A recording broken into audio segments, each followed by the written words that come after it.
찬송가 195장입니다.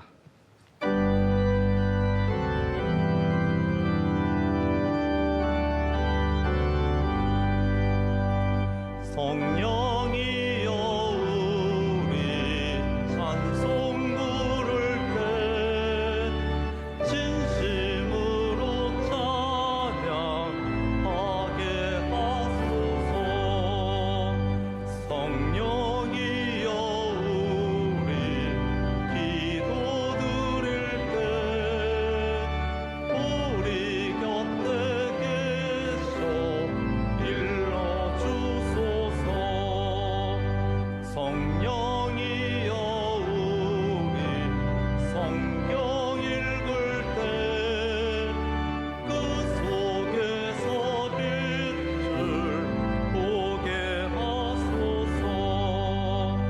성령이여 우리 전도할 때에 지혜로운 말씀 주시옵소서. 성령이여 우리 겸손해져서 우리 주와 같이 되게 하소서.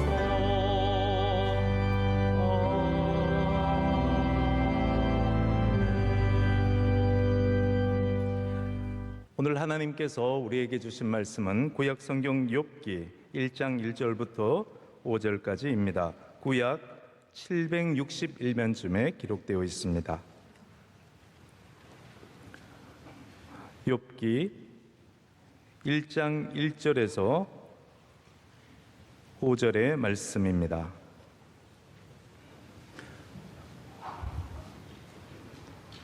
교독하시고 마지막 절은 합독하겠습니다.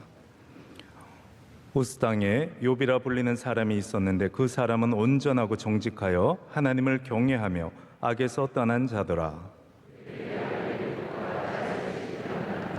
그의 소유물은 양이 7,000마리요 낙타가 3,000마리요 소가 500결이요 암나귀가 500마리이며 종도 많이 있었으니 이 사람은 동방 사람 중에 가장 훌륭한 자라.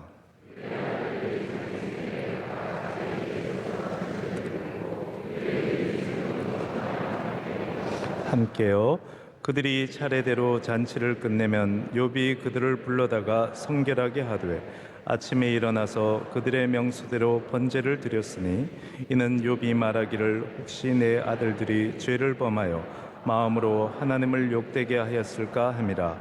욥의 행위가 항상 이러하였더라. 아멘. 교회 사랑하는 찬양대가 찬양으로 하나님께 영광 돌리겠습니다.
말씀으로 은혜 받는 시간입니다. 담임 목사님 나오셔서 욥의 행위가 항상 이러하였더라는 자의 말씀 선포하실 때 은혜의 시간 되길 바랍니다. 네, 하나님께서 우리 찬양대 아름다운 찬양 기뻐 받으신 줄로 믿습니다. 욥의 말씀 두 번째 말씀 전하겠습니다. 자, 그럼 욥은 어떠한 사람이었습니까? 오늘 이제 그에 대한 설명이 여러 가지가 나오지만 첫 번째로는 네 가지 그의 성품과 그의 행위에 대해서 표현을 하고 있습니다. 그는 온전하고 정직하여 하나님을 경외하며 악에서 떠난 자. 제가 계속해서 강조를 하고 싶은 건 뭐냐면요, 오늘도 아마 그 얘기를 종종 할 텐데, 이 욥기는 성경에서 가장 오래된 책 중에 하나입니다. 그래서 가장 원형적인, 여러분이 만약에 제가 좀 이따 복에 대해서 복이 무엇인지, 근데 성경의 복이 무엇인지 다양하게 설명을 하고 예수님께서 또 그 복을 팔복으로서 새롭게 우리에게 완전히 틀을 깨트리고 말씀을 주시는데, 그 원형이 무엇인지 보려면 욥기를 볼 필요가 있어요. 욥기에는 사탄의 원형도 나옵니다. 우리 다음 주 수요일 날 우리가 만약에 또 만날 수 있다면, 하나님의 은혜가 있어야 만나겠죠. 할렐루야. 우리가 또 만나서 말씀을 나눌 수 있다면 그때 이제 제가 사탄 이야기를 할 텐데, 이 사탄의 원형이에요, 이게. 그러니까 욥기는 모든 것에 있어서 가장 원초적인, 가장 어떻게 보면 프리미티브하죠. 가장 그 원형적인 모습들을 갖고 있는 말씀이기 때문에 저는 이거를 우리가 보는 것이 굉장히 중요하다고 생각을 해요. 자, 그러면 하나님이 좋게 보시는 게 무엇인지 이 네 가지가 원형적이라는 사실을 아셔야 된다는 거예요. 우리가 하나님 앞에 잘할 수 있는 것들이 많이 있겠지만 지금 욥을 칭찬하시는 네 가지, 온전하고 정직하여 하나님을 경외하고 악에서 떠난 자다. 이것이 바로 성경에서 그 아주 초기 시절에 아브라함과 이런 시절에 어떤 사람을 의인으로 봤는지, 어떤 사람을 귀하게 봤는지 가르쳐주는 중요한 힌트입니다. 그래서 우리도 욥이 이런 거 들으면서 꼭 그런데도 욥은 힘들었잖아요.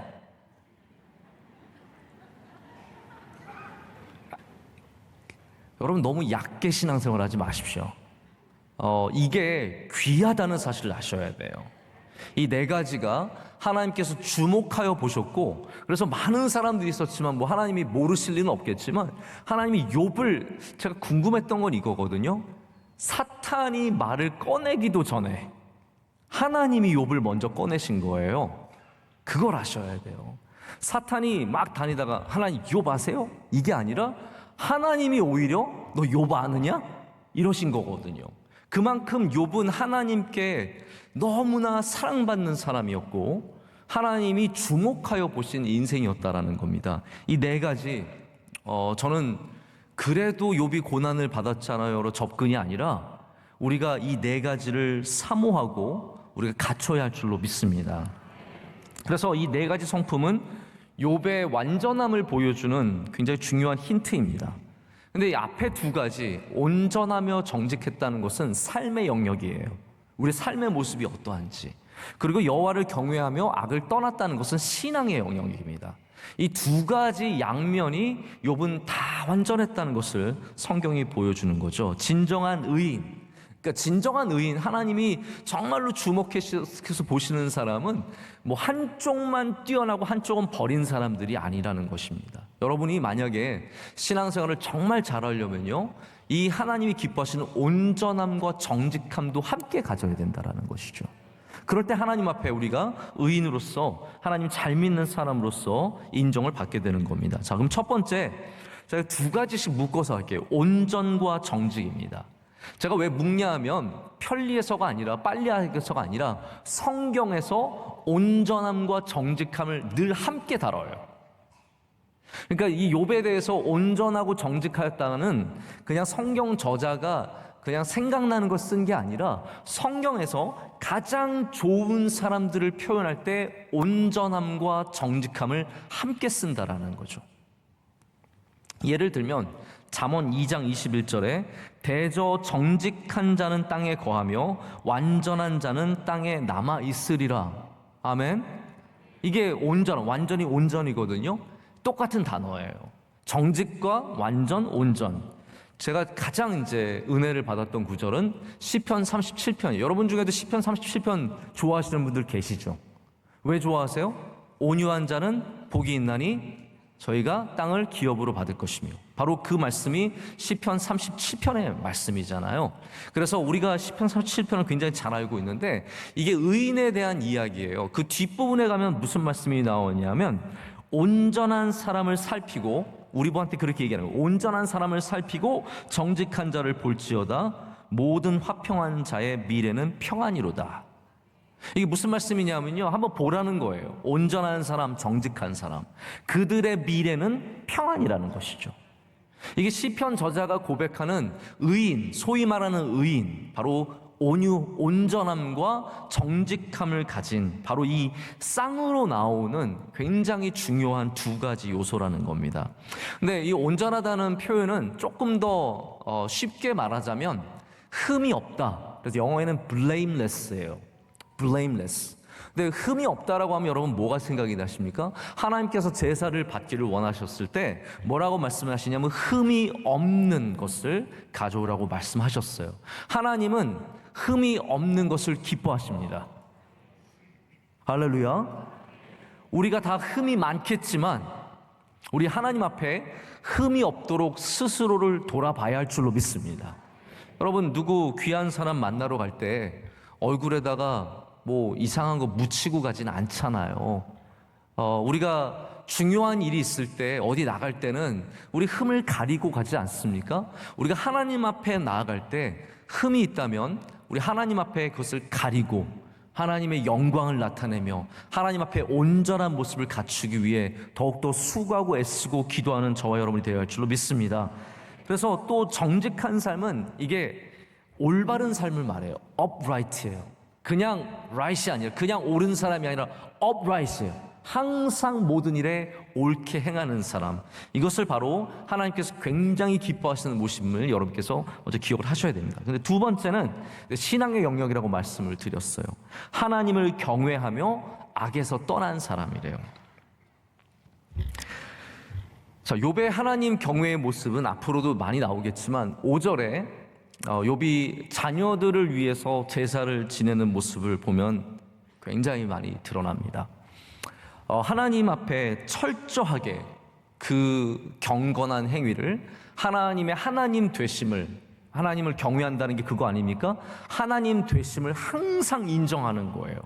우리 아이들이 얼마나 잘했느냐 못했느냐 정말 그거는 오직 하나님께 가져감으로써 하나님이 주시는 그 복을 누리고자 하나님 되심을 인정하는 그런 경외함을 가졌다라는 거죠.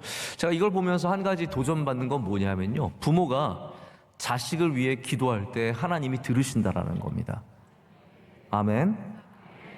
절대로 헛되지 않습니다. 자녀가 때로는 잘못된 길로 갈 수도 있지만 우리가 항상 이 욥처럼 자녀들을 위해서 기도하고, 제가 늘 감사했던 것 중에 하나가 뭐냐면요, 저희가 이제 오랜 시간 미국에 가 있고 해외에 있을 때 저희 어머니께서 늘 저의 이름으로 헌금을 내주셨어요. 새벽 예배 때마다 오셔서 저희 이름으로 매일 헌금을 내시고 늘 하나님 앞, 제가 그래서 복을 받았다, 그게 복이다라고 말씀을 드리는 건 아니지만 여러분, 부모님이 자녀를 위해서 기도해야 합니다. 헌금하라는 말이 아니에요. 기도해야 된다는 거예요. 그 자녀의 이름을 부르고, 여러분 감사헌금 다만 5,000원을 내더라도 거기에 자녀들 이름 써서 우리 자녀들에게 복을 달라고, 이 자녀들 믿음의 길을 걷게 해달라고, 여러분 그런 기도를 해야 할 줄로 믿습니다. 우리 자녀 뭘 여러분 원하십니까? 세상에서 막 높아지는 거 원하십니까? 믿음 생활 잘하면 다 잘 됩니다. 그 기본을 갖추기 위해서 부모가 항상 그런 기도를 해야 되거든요. 근데 욥이 그렇게 자기의 삶에도 하나님 앞에 경외를 부려내는 경건한 사람이었지만 자녀들을 위해서도 이렇게 열심히 하나님 앞에 정말 정성을 다해서 제사를 지냅니다. 자, 그런데 그것만이 아니에요. 그는 악을 멀리했대요. 그러니까 하나님께서 기뻐하시지 않는 죄들, 이런 악들, 그런 사람들과 어울리지 않고, 여러분 악을 멀리하는 것 구체적으로 여러 가지 방법이 있겠지만 그런 사람들과 어울리지 않고, 그게 시편 1편의 말씀이잖아요. 악을 멀리하는 것은 내가 뭐 깨끗하게 살고 이런 것도 있지만 어울리지만 않아도 괜찮아요. 그들의 자리에 가서 서지 않고 그들과 함께 행하지 않는 것만으로도 굉장히 멀리할 수 있는 그런 힘이 생기는 겁니다. 욥은 보면은 그래요. 욥의 친구들이 왔을 때 누가 왔습니까? 뭐 세상에서 방탕한 사람들이 온 게 아니라 보면은 믿음 제일 좋은 사람들이 왔어요. 욥의 친구들이 이렇게 믿음 좋은 사람이었다. 물론 이제 그 사람들이 완벽하게 하나님을 알지 못했기 때문에 이런 말 저런 말 하지만 욥의 친구들이 다 믿음 있는 사람들이었어요. 여러분들도 믿음의 친구들을 확보하시길 축복합니다. 제가 이렇게 가끔 교인들 이렇게 저렇게 만나다 보면은 저한테 제 친구가 어느 교회 장로인데요, 제 친구가 어느 교회 권사인데요, 이렇게 말씀하시면 듣는 저는 기분이 좋더라고요. 친구가 장로님이고 권사님이면 얼마나 좋겠어요. 그냥 높은 곳에 있는 친구를 자랑하기보다는 내 친구들도 다 교회 장로고 권사고 집사님이고 안수 집사님이고 구역장이고, 여러분 이렇게 섬길 때 여러분 그 은혜가 있을 줄로 믿습니다. 근데 이게 참 제가 모순된 게 뭐냐면요, 하나님을 경외하면서 악을 떠나지 못하는 사람들이 의외로 많이 있다는 거예요. 제가 뭐 일일이 구체적으로 예를 들진 않겠습니다. 그런데 실제로 예배는 드리고 뜨겁게 기도는 하지만 여전히 악을 끊지 못한, 세상의 삶을 끊지 못하고 나를 죄되게 하는 것들을 끊지 못하는 분들이 의외로 굉장히 많습니다. 제가 얼마 전도 아니죠, 작년인가 굉장히 유명한 목사님이세요. 이분은 인도계 목사님인데 변증론자예요. 그러니까 이분이 약간 인도 액센트를 갖고 있지만 이분이 학생들과 예수님을 갖고 논쟁을 하면 지질 않아요. 정말 철학적으로 그렇게 예수님을 우리 가운데 전달할 수 있는 몇 안 되는 아주 뛰어난 변증가 중에 한 명이셨어요. 이분의 이름이 라비 자카리오스라고 하는 분이에요. 근데 이분이 불과 몇 달 전에 돌아가셨어요. 암으로, 연세가 좀 있으신데 암으로 투병을 하시다가 갑자기 돌아가셔서 저도 굉장히 마음이 아팠거든요. 저도 이분 설교를 자주 듣고 많이 도전을 받았으니까. 근데 제가 얼마 전에 미국 기사를 이렇게 보고 있는데 놀라운 사실을 들었는데, 이 라비 자카리오스 목사님이 정말 가슴 아픈 게, 이분이 미국의 도시 한두 개에 그리고 동남아 이런 여러 도시에 현지 와이프들이 있대요. 현지 와이프들이 있대요. 그래서 이분이 뭐 이런 연설 활동, 이런 강연들로 굉장히 많은 부를 축적하셨는데 그걸로 그분들 집 사주고 생활비, 그래도 제가 이거 좋다라고 말할 수는 없는데 책임은 지더라고요. 뭐 좋다라고 말할 수는 없죠. 그런데 이분이 제가 깜짝 놀랐어요. 너무 상상이 안 가는 거예요. 하나님을 그렇게 경외하고 예수님의 이 구원과 부활의 역사를 그렇게 날카롭게 정말 얼마나 논리적으로 전하시던 이분이 삶은 그렇지 못했다는 게 너무 충격적이고 가슴이 아픈 거죠. 하나님을 경외하지만 악에서 떠난다는 것이 쉬운 일이 결코 아니라는 거예요. 이렇게 완벽하게 믿는 사람인 것 같아도 악에서 떠나는 것이 결코 쉽지 않다라는 겁니다. 하물며 우리 평범한 우리들은 어떻겠습니까? 욥은 그런 면에서 여러분 어떤 학생으로 치자면 어느 정도일까요? 하나님을 경외하지만 악에 조금 머물러 있다. B. 여기 B 학생들 있잖아요. 네? 수요 예배 나올 정도면 사실 A급이거든요. 여러분은 다 A급이에요. 믿음으로는 A급이에요. 그런데 제가 모르는 삶의 부분에서 여러분이 어떠한 학점을 갖고 있는지 저는 알지 못하죠. 하나님만이 아시고 여러분만이 알고 있죠. 만약에 하나님을 경외하지만 많은 악들을 반복해서 계속 끊임없이 하고 있는 사람들은 학점을 준다면 C, D 그 정도 받지 않겠습니까? 그럼 욥은 어느 학점이겠어요? 4개를 지금 받는데 온전하며 정직하며 하나님을 경외하며 악을 떠나 있더라. 이건 뭐예요? A뿔. A뿔뿔이에요.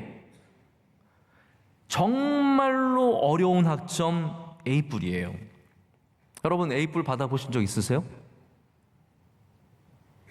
A뿔을 받는데 한 과목 받는 게 아닌 거잖아요, 지금. 욥은 모든 과목에서 A뿔을 받는 거예요. 그리고 그거를 1년만 받는 게 아니라 매년 받는 거예요. 왜냐하면 그의 행위가 항상 이러해왔다잖아요.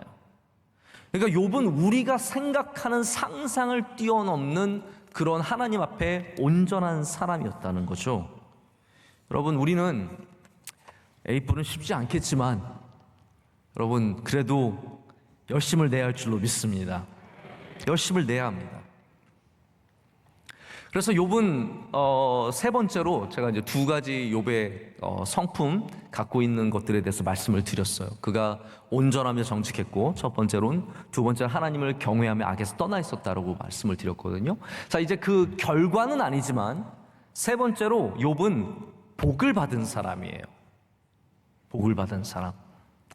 자, 이제 복이 등장하는데 여기에는 이제 성경의 완전함이라고 하는 코드가 들어 있습니다. 여러분 아마 읽으시면 다 느끼실 거예요. 아들이 몇 명이에요? 7명이에요. 이거는 뭐 완전하다는 뜻이에요. 딸이 3명이에요. 그럼 딸이 3명이면 완전 3도 완전수잖아요. 그러니까 딸 셋에 아들 7은 완전하다라는 뜻이에요. 우리 교회에 은근히 딸 셋 있는 집들이 많습니다. 이제 아들 7 낳으면 되는 거예요. 그러면 여러분도 완전해지시는 거예요. 완전한 복을 누리시는 거죠. 근데 욥을 보면은 그의 삶과 신앙, 제가 두 부분 나뉜다고 했죠. 하나는 삶이고 하나는 신앙인데 이 두 부분에서 A+를 받았어요. 근데 제가 기가 막히는 건 뭐냐면 학교에서 A+ 받는 건 그렇다 쳐요. 맨날 공부만 하고 모범적인 학생이고 집이랑 학교만 왔다 갔다 하고 그리고 가끔 교회 들려서 기도하고 이런 거잖아요. 그렇잖아요. 아니 완전히 매일같이 아침에 새벽 예배 나왔다가 학교 가서 공부 열심히 하고 그리고 돌아오는 길에 뭐 할머니가 무거운 거 들고 있으면 막 도와주고 그리고 다시 교회 들려서 기도 막 하고 다시 돌아가는 길에 누가 막 여기 와서 놀자 그러면 악은 물러갈지어다 그러고 이제 집에 가는 거잖아요. 그런 학생이 A+ 학생이 학교를 졸업했어요. 그런데 기업을 시작했어요. 그때 잘해요. 어마어마하게 잘해요. 학생으로서 A+만 받은 게 아니라 가정도 사업도 다 A+인 거예요. 다 A+인 거예요. 우리 어렸을 때 행복은 성적순이 아니잖아요. 이런 영화 있었거든요. 이미연 씨 나왔던 영화. 행복은 성적순이 아니잖아요. 행복 완전 성적순이에요. 우리 욥을 보면은 이분은 하나님 앞에 완벽하고 복을 많이 받았어요. 그러니까 우리 중에도 물론 믿음이 있지만 이 욥이 가진 복을 다 받는 사람은 없다고 해도 과언이 아닙니다.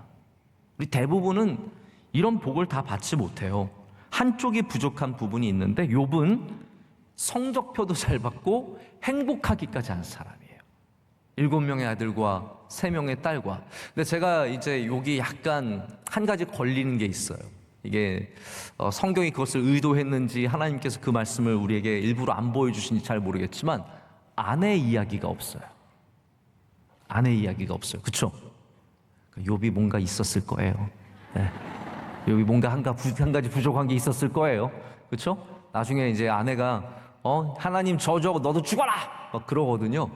그러니까 모든 사람은 완벽한 건 아닙니다. 우리가 그런 것을 생각해 볼 수 있다는 거죠. 자, 이미 느끼시겠지만 여기 자녀들을 보면 또 그의 이 양의 숫자, 낙타의 숫자, 소의 숫자 이런 숫자들만 봐도 그의 행위만 완전했던 것이 아니라 하나님으로부터 받은 복도 완전했다는 것을 볼 수 있습니다. 하나님으로부터 받은 복도 완전해요. 근데 이게 결국은 사탄의 눈을 끌게 된 이유가 됩니다. 여러분, 우리가 분명히 알아야 할 게 있어요. 복을 많이 받으면 사람들의 눈길을 끌 수밖에 없습니다. 복을 많이 받으면 질시의 대상이 되기도 하고 시험거리가 많이 생기고요. 어려움이 많이 있을 수밖에 없습니다. 우리나라 이제 은퇴하시고 돈이 많으신 분들이 예전에는 동남아에 좋은 동네들 가셔서 이민 생활을 하신 것 같아요.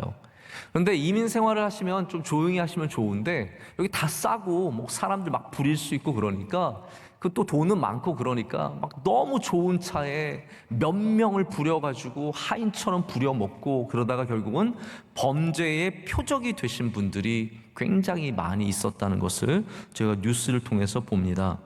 영적으로 보면 또 다시 영적으로 본다면 만약에 하나님께서 우리를 사랑하신다면 동시에 우리는 사탄의 표적이 될 수 있다는 사실을 알아야 합니다. 하나님께 쓰임 받고 있으면 하나님께 기름 부음 받으면 뭐 이렇게 저절로 사탄이 떠나는 것이 아니라 제가 이거 원형이라고 했잖아요. 사탄의 원형이거든요. 사탄이 하고 있는 일이 바로 이러한 일들이에요. 어큐저라고 했는데 이걸 고발하는 것이고 도전하는 것이고 하나님 앞에 내놓는 일들을 하게 되거든요. 하나님께 사랑을 받으면 이런 도전을 받게 되고 이런 고발을 받게 된다라는 것이죠. 그래서 여러분 만약에 복을 누리시려면 복을 짊어지고 갈 수 있는 믿음과 할렐루야 복을 짊어지고 갈 수 있는 제가 복을 짊어지고 간다는 말은 그게 쉽지 않다는 말이에요. 어떠한 복이든 여러분 복은 귀한 것이고 무거운 것이고 우리의 많은 기도와 눈물과 땀을 필요로 하는 것입니다. 자녀 복이잖아요. 쉬운 자녀가 어디 있습니까? 여러분 기업이 복이잖아요. 직장이 복이잖아요. 직장 지금 있는 것만 해도 복인데 쉬운 직장이 어디 있습니까? 남편과 아내가 복이지만 어려울 때가 있잖아요. 다 눈물이 필요하고 땀이 필요한 거 아니겠습니까? 그걸 짊어지고 갈 만한 믿음이 있어야 된다는 것이죠. 근데 더 하나가 있다면 오늘 우리가 욥기를 통해서 깨닫는 건 그겁니다. 여러분이 믿음을 가졌으면 그 믿음 위에 하나님을 아는 지식을 더하시길 바랍니다. 욥에 나타난 문제가 바로 그거예요. 욥이 믿음이 부족했던 게 아니거든요. 그 많은 일들을 당하고 복이 다 떠나가도 그는 여전히 하나님을 욕하지 않고 하나님을 경외하는 사람으로 남아 있었어요. 이만한 믿음이 어디 있습니까? 그러나 마지막에 욥기가 보여주는 건 뭐냐면 욥도 여전히 하나님을 온전히 알지 못했다라는 거예요. 그래서 우리가 믿음을 갖는 것도 참 중요하지만 하나님을 분명하게 알아야 합니다. 하나님을 그냥 고만고만한 신으로 알고 그냥 복 주시는 분으로 알고 우리 좋게 하는 분으로 알고 뭐 구원하시겠지가 아니라 하나님을 전지전능하신 할렐루야 세상을 창조하신 위대하신 하나님으로 위대하다는 표현도 적절하지 않아요. 오직 한 분이신 그 하나님을 아는 지식이 필요하다라는 거예요. 그게 욥기의 문제입니다. 우리 중에 뭐 믿음이 다 여러 단계에 있으신 분들이 있겠지만 저는 그래도 여러분 믿음은 훌륭하다고 생각을 하거든요. 지금 예를 들어서 이 예배를 현장에 와서 드리시는 한 2,000명 정도 되는 분들과 지금 유튜브로 이 예배를 드리시는 몇천 명의 분들과 나중에 이 말씀을 그래도 또 챙겨 들으려고 혹은 뭐 잘못 하나 들으려고 뭐 김하나가 뭐 실수하지 않았을까 잘못하지 않을까 들으려고 하여튼 그런 정성도 대단한 거잖아요. 이런 분들이 수천 명이라고 할 때 최소한 수요 예배 저녁 예배를 드리는 분들의 믿음의 수준은 어느 정도 이상일 거라고요. 그렇지 않겠습니까? 전 여러분들의 믿음을 굉장히 귀하게 봅니다. 하나님도 귀하게 보실 줄로 믿습니다. 자, 그런데 그것만으로 해결되지는 않는다는 거예요. 우리가 그것 위에 하나님을 온전히 알아가야 한다는 것입니다. 그래서 내가 잘 견디고 내가 잘 이겨내고 하나님 믿고 신뢰하는 것을 넘어서 우리 하나님이 어떠한 하나님이신지 알 때 거기에 능력이 있고 할렐루야 거기 힘이 있고 거기 견딜 수 있는 에너지가 다 거기서 나온다라는 거죠. 자, 근데 복을 좀 생각을 해보겠습니다.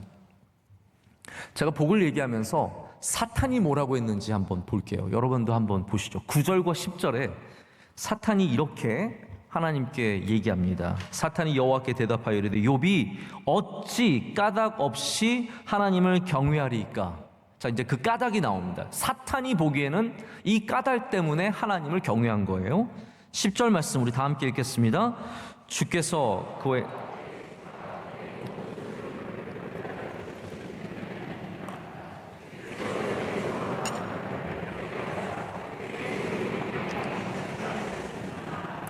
아멘.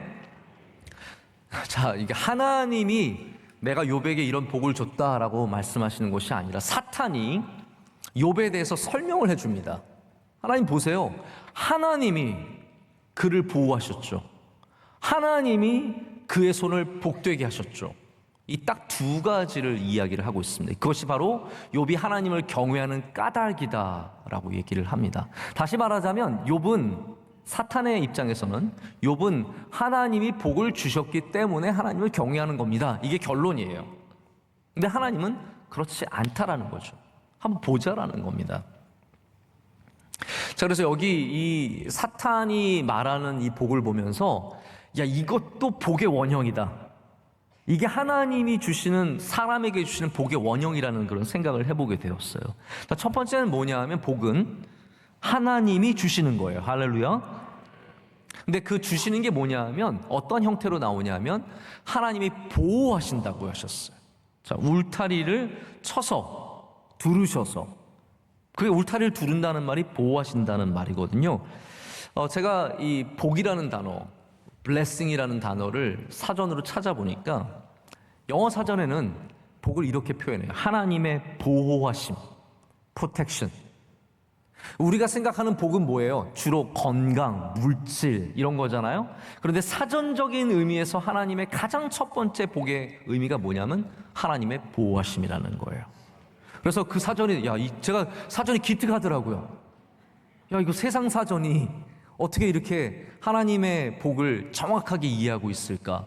왜냐하면 성경이 그렇게 말하기 때문이거든요. 오늘 하나님께서 이 욥을 울타리를 쳐줘서 그와 그의 집과 그의 가축들과 그의 모든 것들을 하나님께서 품에 안아주시는 겁니다. 이 사전적인 그래서 복이라는 것은 하나님의 보호하심, 그리고 지난번에 말씀드린 하나님의 favor, 하나님의 favor라고 적고 있어요. 그 favor는 뭐겠습니까? 하나님이 기뻐하시는 것, 하나님이 인정하시는 것, 그리고 하나님이 도와주시는 것을 말합니다. 그래서 하나님은 오늘 이 욥과 그의 집과 그의 모든 소유물을 울타리로 두르신다고 말씀하고 있습니다. 그럼 하나님께서 복을 주신다면 이 원형을 잊지 마십시오. 하나님은 우리를 감싸주시는 복을 주십니다. 이게 참 중요한 복이에요. 우리가 홀로 이 세상에 던져지는 것이 아니라 우리가 어디에 가서 살든, 이 나라든 저 나라든 서울이든 지방이든 강동구든 송파구든 어디에 살든 하나님이 우리를 감싸 주실 때 우리는 복 있는 사람이 되는 겁니다. 하나님이 보호하시는 거죠. 울타리로 보호하신다는 것은 동전의 양면과 같아요. 울타리는 한쪽 면만 보호하는 게 아닙니다. 밖에서 들어온 것들을 막아주고 안에서 나가는 것들을 막아주는 거예요. 그래서 이 하나님이 주신 울타리를 통해서 이 욥의 집은 굉장한 번성함을 누리게 됩니다. 저도 바라기는 이 원형적인 복이 여러분의 있기를 축복합니다. 하나님께서 여러분에게 울타리를 둘러주시고 여러분 가정과 하는 일들 가운데 보호하심의 은혜를 주시기를 축복합니다. 자, 두 번째 복은 뭐냐면 욥이 하는 일들이 잘 되게 하시는 거예요. 이게 복의 또 다른 면입니다. 하나님이 던져주시지 않고요, 하나님이 우리가 하는 일들을 잘 되게 하십니다. 이것이 바로 복의 가장 원형적인 모습이라는 거예요.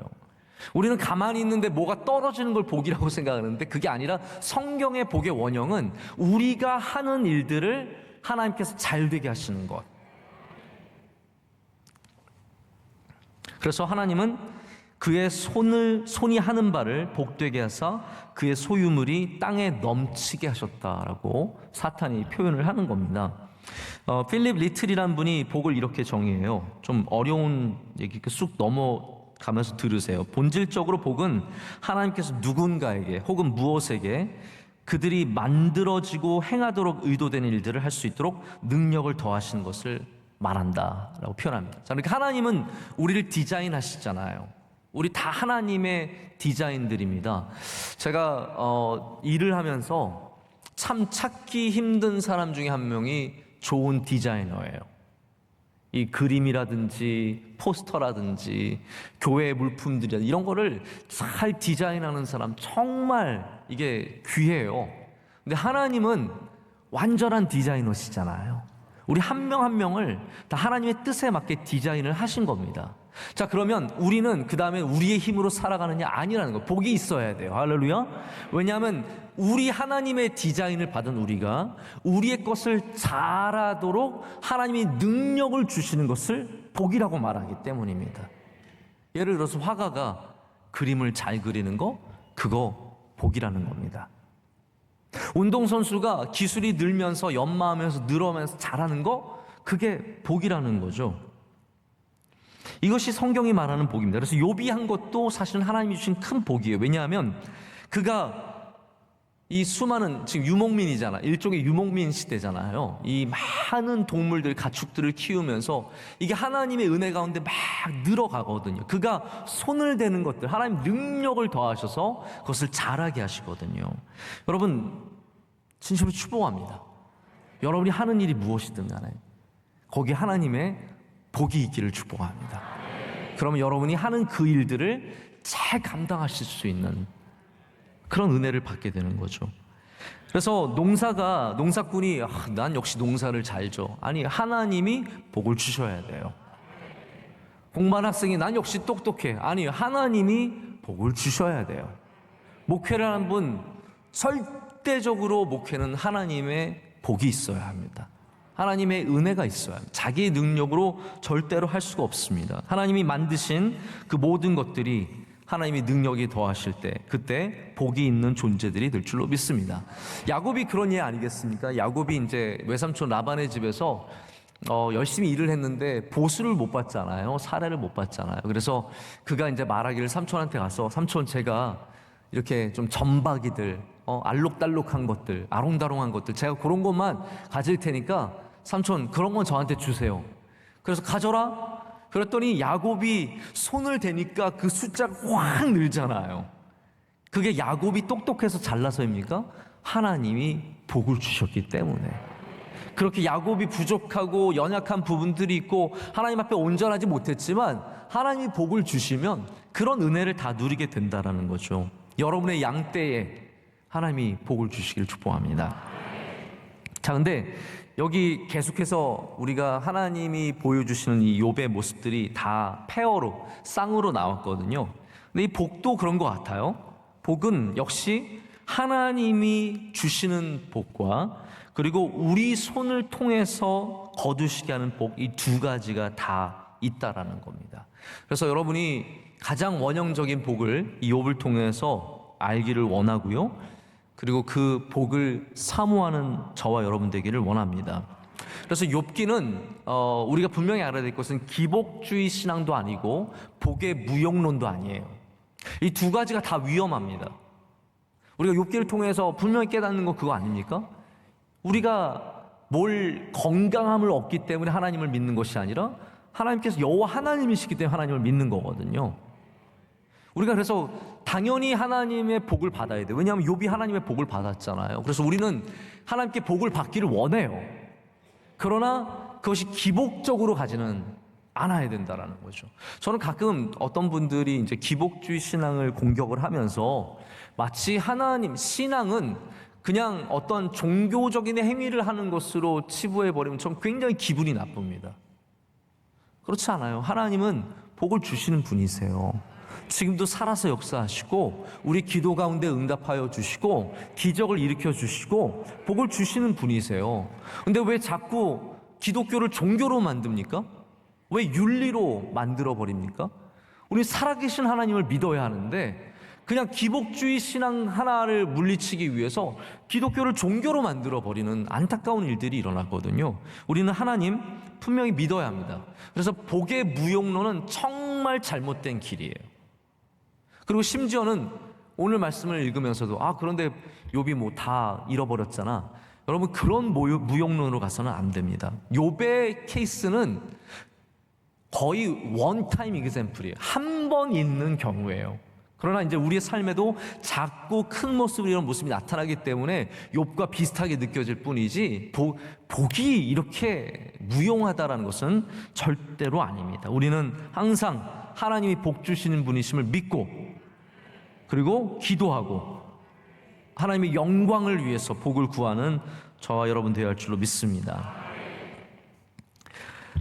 미국에서 저도 이제 이민 목회를 도와드렸죠. 제가 직접 하진 않았습니다. 직접 하시는 우리 목사님들은 정말 고생 많이 하셨을 텐데, 저는 그래도 부목사로 있어서 그렇게 뭐 어렵지는 않았던 것 같아요. 그러나 뭐 민낯을 다 봤죠. 그래도 어떤 모습인지는 제가 다 봤습니다. 저도 굉장히 좀 일찍 갔었던 편이라서 90년대 초반의 시대를 기억하거든요. 인터넷이 전혀 없고, 그때 미국으로 이민 오는 분들은요, 대부분이 목사님들의 도움을 많이 받았습니다. 저 같은 경우에도 도착했을 때 목사님이 나오셔서 저를 맞아주셨고, 이민 가방 그거 들고 간 거 풀어주시고 자게 해주시고, 정말 아무것도 모르는 저 데리고 다니시면서 이것저것 사주시고, 또 때로는 집으로 불러주셔서 LA 갈비 아세요? 정말 LA 갈비 저는 그때 처음 먹어봤거든요. 왜 뉴욕인데 여기 LA 갈비가 있어요? 그러면서 LA 갈비 너무 맛있었던 그 기억이 아직도 생생한데, 그렇게 교인들을 다 섬겨주세요. 그러면 처음 와서 그 목사님 교회 안 다니던 사람들도 막 친구 아는 목사님 해가지고 막 소개받아서 뭐 집도 알아봐 주시고 차도 알아봐 주시고 보험 들어주시고 뭐 이것저것 다 해서 막 도와주고, 그러면 교회도 나가서 잘 모르는 찬송도 부르면서 막 안내도 하고 청소도 하고 그런. 근데 2, 3년 지나면 이분들이 막 열심히 세탁소 일하고 네일 가게 열심히 일하고 뭐 일하면서 돈이 생겨요. 그리고 이제 좀 미국이 어떻게 돌아가는지 알겠어요.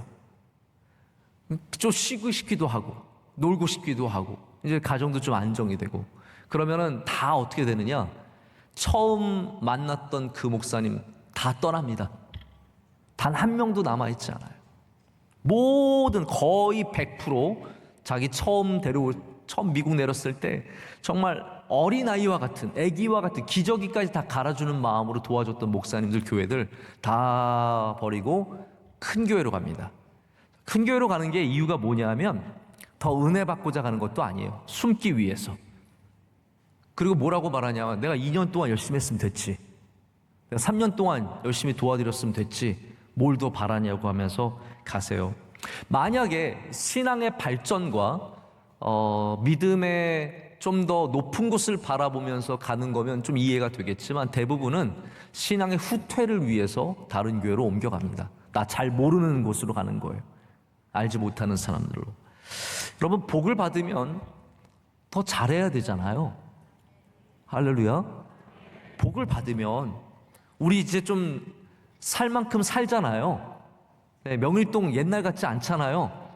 80년대 초반 같지 않잖아요. 우리 살 만큼 살게 되면, 여러분 집값 다 올랐잖아요. 요즘에 이 근처 집도 못 사겠던데요. 옛날에 다 80년대 사두셨으면 좋았을 텐데 다 여기 집값도 오르고, 제가 보면 여러분 얼굴이 피셨어요. 우리 교회 나오시는 분들은 다 정말 너무너무 예쁘게 하고 나오시고 훌륭한 분들 많이 나오세요. 복을 받으면 우리 주님께 더 잘해야 할 줄로 믿습니다. 복을 받고 변하고 떠나지 말고, 반대로 말씀드리는 거예요. 복을 잃어버렸을 때도 잘해야 되잖아요. 그게 욥기의 이야기잖아요. 근데 저는 좀 반대로도 말씀을 드리고 싶은 거죠. 만약에 복이 더해져도, 하나님께서 우리에게 더 많은 것을 베풀어 주셔도 우리 똑같이 겸손한 마음으로 간다면, 우리가 바로 이 시대의 욥의 모습을 갖게 되는 줄로 믿습니다. 자, 마지막으로 성경은 욥의 행위가 항상 이러했다라고 말하고 있습니다. 이제 욥의 가장 뛰어난 부분이 바로 이 부분이거든요. 이제 4절과 5절에 그 자녀들을 위해서 번제를 드리고, 자녀 수대로 번제를 드리고, 그것도 참 정성이에요. 한꺼번에 드리면 되는데 수대로 다 번제를 따로 드리죠. 근데 복을 받고 자녀들이 커가고 이 모든 것 속에서 욥은 흐트러짐이 없었습니다. 이런 거죠.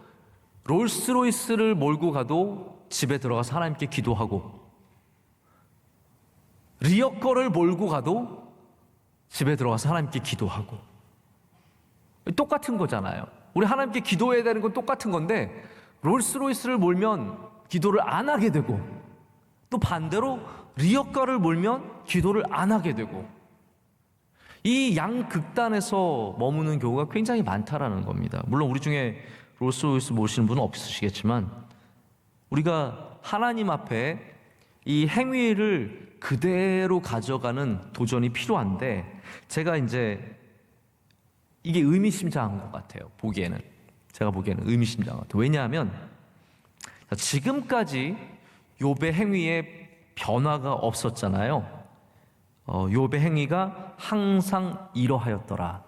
자, 이 말씀은 무슨 말씀일까요? 그렇다면 앞으로 욥의 행위도 항상 이렇겠습니까? 라고 질문하는 것과 비슷하지 않겠습니까? 지금까지 욥은 항상 변함없이 하나님 앞에 경건한 모습을 지켜왔는데, 자, 이제부터 이야기가 달라져요. 욥에 있었던 수많은 복들이 다 한꺼번에 사라지고, 욥은 가장 저주받은 사람처럼 이 땅에서 가장 고통 속에, 가장 슬픔 속에, 가장 괴로움 속에 남는 자가 됐는데, 그때에도 그의 행위가 같을 수 있느냐라고 물어보는 거죠. 여러분 어떻겠습니까?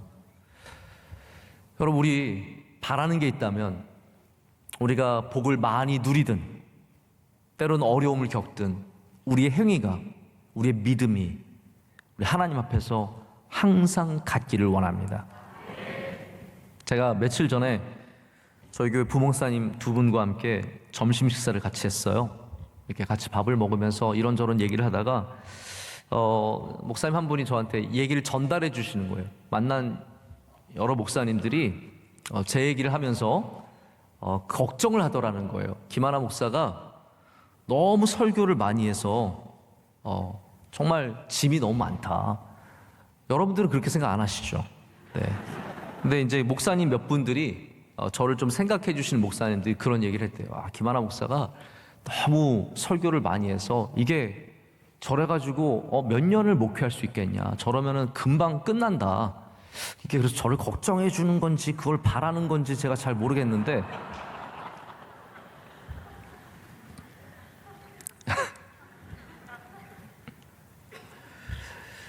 그분들이 그래서 지속 가능하냐, 서스테이너블 하냐, 이제 그런 얘기를 했대요. 근데 저는 이제 이런 입장이에요. 다른 교회에서는 그게 당연히 그렇게 보일 거예요.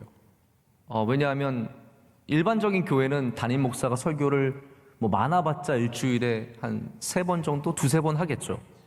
어떤 분들은 한 번만 하시겠고. 근데 우리 명성교회는 원래 이렇잖아요.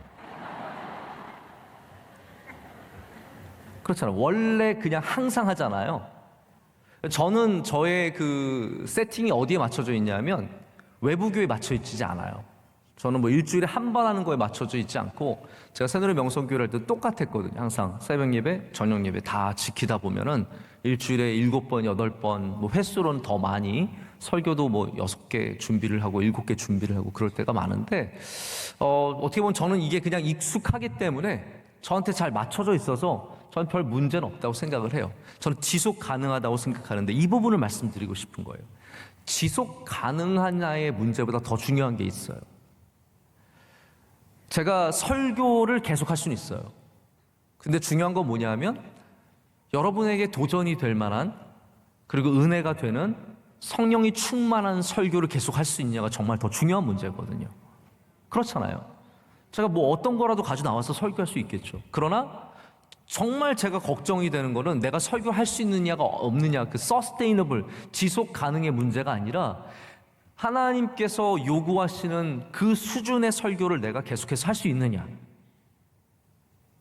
여러분에게 또 저에게 도전이 되는 그런 말씀을 계속 준비할 수 있느냐. 그러니까 품질의 문제가 더 중요한 문제라는 거죠. 품질이 떨어지면 제가 그렇게 하면 안 되겠죠. 저도 굉장히 걱정이 되고 생각을 해보게 됩니다. 제가 왜 이 말씀을 드리냐면 욥의 행위가 항상 이랬다는 것이 욥이 그냥 간당 그렇게 믿음 생활했다는 게 아니라는 겁니다. 욥에게 있어서 더 중요한 건 뭐냐면 지속 가능했느냐의 문제가 아니라 욥이 갖고 있는 이 온전함이 이어져 갔다라는 것이죠. 할렐루야.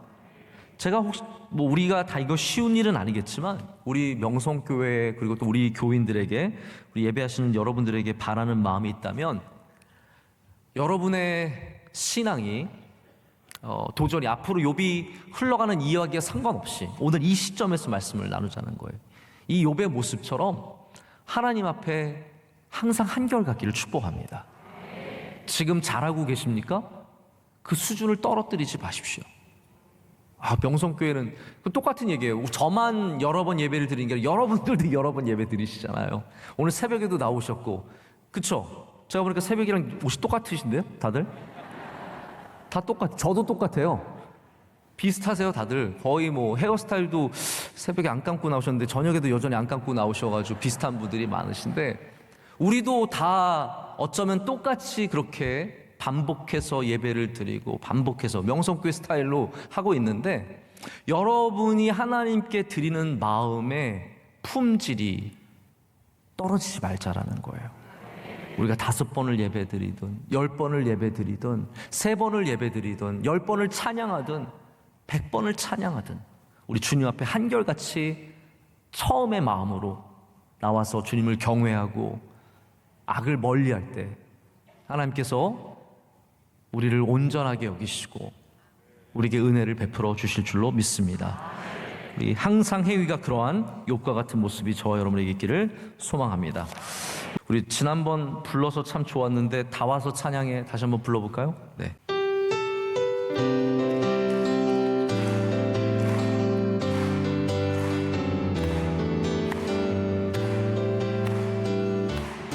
주 예수 그리스도의 크신 은혜와 하나님 아버지의 영원하시고 변함없으신 사랑과 성령님의 함께하시며 임재하심이 주의 말씀을 붙잡고 다시 우리의 행위를 바라보며 나아가는 주의 모든 사랑하는 성도들에게 이제로부터 영원토록 함께하시기를 간절히 축원하옵나이다. 아멘.